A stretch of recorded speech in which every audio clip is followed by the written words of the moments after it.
নমস্কার বন্ধুগণ, আজকে অনেকদিন বাদে ম্যাডক ফিল্মসের ইউটিউব চ্যানেলে একটি নতুন সিনেমার ট্রেলারকে আমি দেখলাম, হচ্ছে তেরি বাতোं में ऐसा উলঝা জিয়া।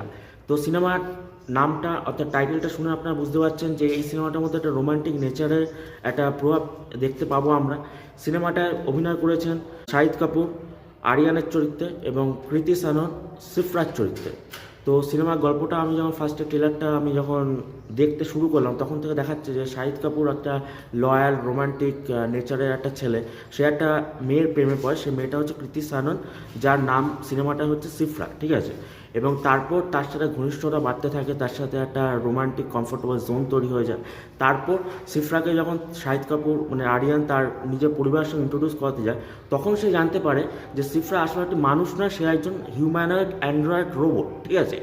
এই রোবোটিক নেচারটি এর আগে শাহিদ কাপুর বুঝতে পারেনি, যখন তার সাথে ঘনিষ্ঠতা ছিল তার সাথে, সে তখনও বুঝতে পারেনি। তারপর যখন তার একটা টুইস্ট তৈরি হয় যে তার ব্যাটারিটা ডেড হয়ে গেছে, সে অসুস্থ হয়ে গেছে, তখন সে জানতে পারে সে একজন রোবট। সেই রোবটকে নিজের ঘরে বউ করে তোলা বা নিজের তার সাথে সংসার করা, এর জন্য শাহিদ কাপুর মানে খুবই টেমসড হয়ে যায় এবং তার পরিবারকে বোঝাতে থাকে যে মানে মেয়েটার কোনো রকম একটা উল্টোপাল্টা কাজের জন্য তার পরিবারকে বারবার বলতে হয় যে এ তো আমেরিকা সে হ্যাঁ না।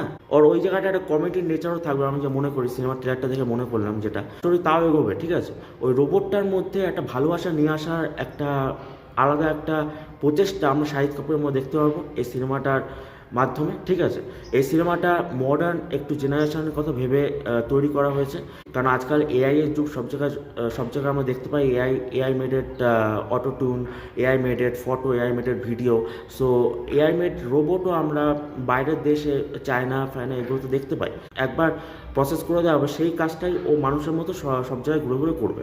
তো এই গল্প এই রকম একটা ব্যাকগ্রাউন্ড ভেবেই মনে করি এই সিনেমাটা বানানো হয়েছে। এবার সিনেমাটা কতটা সাফল্য পায় সেটা আমরা জানার জন্য আমাদের পুরো সিনেমাটা না দেখলে আমরা বুঝতে পারবো না। কারণ আমি বলছি প্রায় সব সিনেমার ট্রেলারই কিছু না কিছু একটা রেসপন্স পায়, কিন্তু সিনেমা রিলিজ যখন করে তারপর সেই সিনেমাটা ডুবে যায়, ফ্লপ করে যায়। তো আমি মনে করি যে এই সিনেমাটা মডার্ন একটা জেনারেশনের কথা ভেবে এটা বানিয়েছে।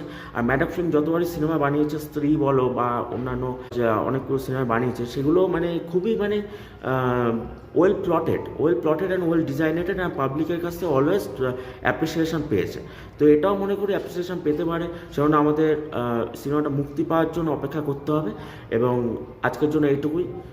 আশা করি সিনেমাটা ভালো যাবে, ভালো বক্স অফিসে কামাবে এবং উইল বি হিট।